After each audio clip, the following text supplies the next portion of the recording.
ಶಾಸ್ತ್ರೀಸ್ ಕಿಚನ್ಗೆ ಸ್ವಾಗತ. ಇವತ್ತು ನಾನು ಸಿಂಪಲ್ಲಾಗಿ ಮನೆಯಲ್ಲೇ ಬಿಸ್ಕೆಟ್ ಯಾವ ಥರ ಮಾಡ್ಕೊಳ್ಳೋದು ಅಂತ ತೋರಿಸ್ತಾ ಇದ್ದೀನಿ. ಇದು ತುಂಬಾ ಈಸಿ ಮತ್ತು ಬರೀ 3 ಇಂಗ್ರೀಡಿಯೆಂಟಿಂದ ಹೆಲ್ದಿಯಾಗಿ ಮಾಡ್ಕೊಳ್ಳೋ ಅಂಥ ರೆಸಿಪಿ ಇದು. ಬೇಕ್ರಿಲಿ ತರೋದಕ್ಕಿಂತ ಈ ಥರ ಮನೆಯಲ್ಲೇ ಮಾಡಿಕೊಂಡ್ರೆ ಹೆಲ್ತ್ಗೂ ಒಳ್ಳೆಯದು ಮತ್ತು ಟೇಸ್ಟೂ ಇರುತ್ತೆ. ಇದು ತುಂಬ ಬೇಗ ಆಗೋವಂಥ ರೆಸಿಪಿ. ಬನ್ನಿ ಇದನ್ನು ಮಾಡೋದು ಹೇಗೆ ಅಂತ ನೋಡೋಣ. ಈ ಬಿಸ್ಕೆಟ್ ಮಾಡೋದಕ್ಕೆ ನಾನು 2 ಕಪ್ ಅಷ್ಟು ಗೋಧಿ ಹಿಟ್ಟು ತೊಗೊಂಡಿದ್ದೀನಿ. ಈ ಕಪ್ಪಲ್ಲಿ 2 ಕಪ್ ತೊಗೊಂಡಿದ್ದೀನಿ. ಸೊ ಎಲ್ಲ ಮೆಷರ್ಮೆಂಟು ಇದೇ ಕಪ್ಪಲ್ಲಿ ತೊಗೊಳ್ತೀನಿ. ಇದಕ್ಕೆ ಒಂದು ಅರ್ಧ ಚಿಟಿಕೆ ಅಷ್ಟು ಉಪ್ಪು ಸೇರಿಸ್ಕೊಳ್ತಾ ಇದ್ದೀನಿ. ಇದು ಆಪ್ಷನಲ್ಲು. ಮತ್ತು ಅದೇ ಕಪ್ಪಲ್ಲಿ 1 ಕಪ್ ಅಷ್ಟು ಸಕ್ಕರೆ ಸೇರಿಸ್ಕೊಳ್ತಾ ಇದ್ದೀನಿ ಮಿಕ್ಸಿ ಜಾರ್ಗೆ. ಮತ್ತು ಒಂದು 2 ಲವಂಗ ಮತ್ತು 2 ಯಾಲಕ್ಕಿ ಸೇರಿಸ್ಕೊಳ್ತಾ ಇದ್ದೀನಿ. ಇಲ್ಲಾಂದರೆ ಯಾಲಕ್ಕಿ ಪುಡಿ ಇದ್ದರೆ ಅದನ್ನೇ ಸೇರಿಸ್ಕೋಬೋದು. ಈಗ ಇದನ್ನು ಚೆನ್ನಾಗಿ ನುಣ್ಣಗೆ ಪುಡಿ ಮಾಡ್ಕೋಬೇಕು. ತುಂಬ ನುಣ್ಣಗಿರಬೇಕು. ಇದು ಗೋಧಿ ಹಿಟ್ಟಿನ ಹದಕ್ಕೇ ಇದು ನುಣ್ಣಗೆ ಪುಡಿ ಮಾಡ್ಕೋಬೇಕು. ಇದಕ್ಕೆ ಬುಲ್ಲೆಟ್ ಮಿಕ್ಸರ್ ಯೂಸ್ ಮಾಡೋದು ಬೇಡ. ಈ ಥರ ಮಿಕ್ಸಿ ಜಾರಲ್ಲಿ ಮಾಡ್ಕೊಂಡ್ರೆ ಅದು ತುಂಬ ಫೈನ್ ಪೌಡರಾಗಿ ಆಗುತ್ತೆ. ಈಗ ಈ ಸಕ್ಕರೆ ಪುಡಿನ ಈ ಗೋಧಿ ಹಿಟ್ಟಿನ ಜೊತೆ ಮಿಕ್ಸ್ ಮಾಡಿಕೊಂಡು ಚೆನ್ನಾಗಿ ಮಿಕ್ಸ್ ಮಾಡ್ಕೋಬೇಕು.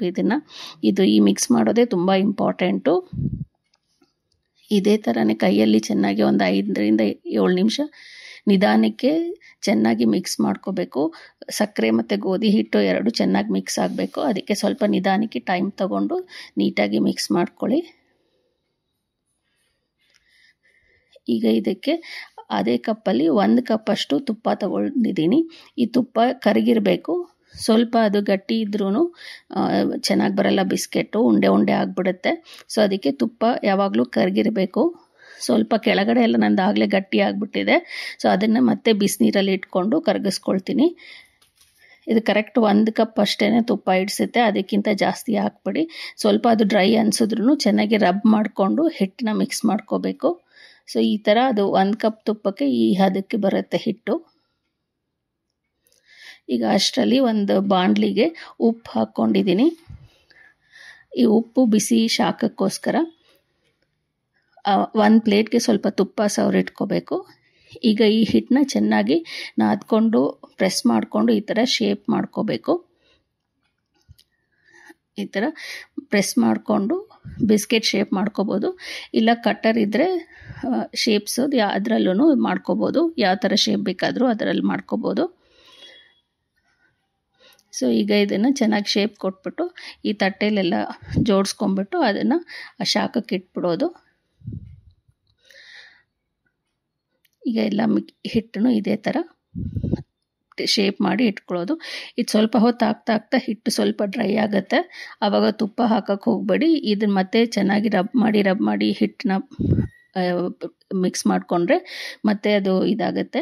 ತುಪ್ಪ ಜಾಸ್ತಿ ಆಗಿಬಿಟ್ರೆ ಹೀಟ್ ಮಾಡೋವಾಗ ತುಪ್ಪ ಕರಗಿಬಿಟ್ಟು ಶೇಪ್ ಹೊಡೆದೋಗಿ ಎಲ್ಲ ಮೆಲ್ಟ್ ಆಗಿಬಿಡುತ್ತೆ. ಬಿಸ್ಕೆಟ್ ಶೇಪ್ ಬರಲ್ಲ. ಸೊ ಈಗ ಉಪ್ಪು ಸ್ವಲ್ಪ ಬಿಸಿಯಾಗಿದೆ. ಈಗ ಇದಕ್ಕೆ ಒಂದು ಸ್ಟ್ಯಾಂಡ್ ಇಟ್ಬಿಟ್ಟು ಅದ್ರ ಮೇಲೆ ಈ ತಟ್ಟೆ ಇಟ್ಬಿಡೋಣ. 15 ಮಿನಿಟ್ಸ್ ಸಾಕು. ಒಂದೊಂದು ಸಲ ಅದು 10 ಮಿನಿಟ್ಸ್ಗೊಂದ್ಸಲ ಚೆಕ್ ಮಾಡಿ ನೋಡಬೇಕು. ಸೊ ಈ ಥರ ಆಗಿರುತ್ತೆ. 15 ಮಿನಿಟ್ಸ್ ಆದಮೇಲೆ ಈ ಥರ ಬೇಕಾಗಿರುತ್ತೆ. ಇದನ್ನು ತೆಗೆದುಬಿಟ್ಟು ಒಂದು ಅರ್ಧ ಗಂಟೆ ಪಕ್ಕಕ್ಕೆ ಇಟ್ಬಿಡಬೇಕು. ಫುಲ್ ಸೆಟ್ ಆಗೋ ತನಕ ಇದನ್ನು ಡಿಸ್ಟರ್ಬ್ ಮಾಡಬಾರ್ದು. ಬಿಸಿಲು ತೆಗಿಯೋಕ್ಕೆ ಹೋದರೆ ಶೇಪು ಮುರಿದೋಗುತ್ತೆ. ಸೊ ಪೂರ ತಣ್ಣಗಾದಮೇಲೆ ಇದನ್ನು ತೆಗಿಬೇಕು ಪ್ಲೇಟಿಂದ. ಇದೆಲ್ಲ ತೆಗೆದುಬಿಟ್ಟು ನಾವು ಇನ್ನೊಂದು ಸೆಟ್ನೂ ಇಟ್ಕೋಬೋದು ಅದೇ ಥರ. ಸೊ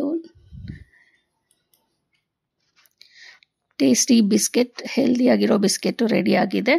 ಈ ಥರ ನೀವು ಒಂದ್ಸಲ ಟ್ರೈ ಮಾಡಿ ಟೇಸ್ಟ್ ಹೇಗೆ ಅನಿಸ್ತು ಅಂತ ನನಗೆ ಬರೀರಿ. Thank you for watching. Please subscribe to the channel. Thank you.